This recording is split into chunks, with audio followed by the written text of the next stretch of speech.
Welcome to Nasdaq Trade Talks. I'm Jill Malandrino, Global Markets Reporter at Nasdaq. Joining me is Dan Blondal, founder and CEO of Nano, an electric vehicle battery technology company, to discuss trends in the hot EV battery market and what the key takeaways were from Tesla's Battery Day on September 22nd. Dan, it's great to have you with us. Welcome to Trade Talks. Yeah, thanks. Great to be here. Dan, what factors are driving the EV battery market right now? Listen, we're seeing obviously a huge amount of capital, pools of capital coming from the sort of the ESG investors, and that's actually driving a huge part of it. But also I think the infrastructure spend that we're going to see coming out of the governments to kickstart the economies around the world, very COVID related, of course. I think the repatriation of technology into the Western world, trying to pull some of that competition out of China and Asia back into North America and Europe. And then lastly, a very COVID-related set of new investors, or sort of retail investors sort of playing in the market since the kind of February timeframe. So all of those things, I think, are playing into the kind of market reactions we're seeing right now. Where does Nano One fit into the ecosystem?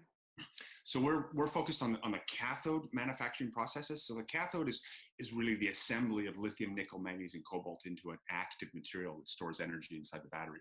That would then go to someone who would coat it onto a piece of foil, wrap it into a battery, as we saw yesterday in the Tesla presentation, and then ultimately make its way into a car. So we're midstream in the supply chain.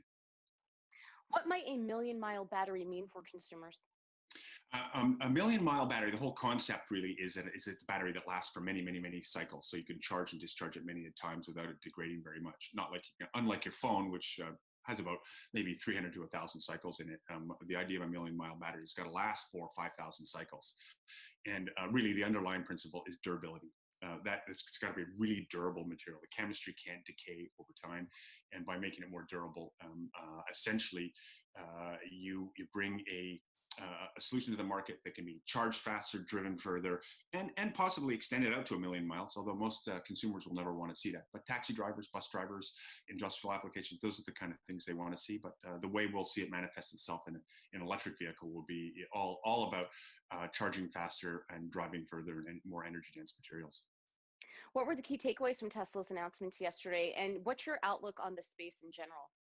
Well, for Nano One, we have very key takeaways, and they would be focused more on the cathode side of things. So their announcement about going direct from metals like nickel into a cathode material played very much into our playbook. We have technology that eliminates the sulfate waste streams, like they talked about, eliminates the water waste, like they talked about, and integrates it to the metal supply and to reduce costs.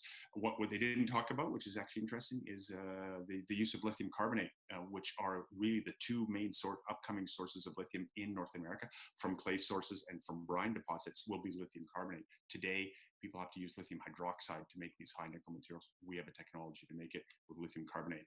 So those are really kind of our key takeaways from this. And the million-mile battery, the concept behind that also is this durability of the materials, and we have a way to sort of commercialize these durable single crystal materials that underlie all of that.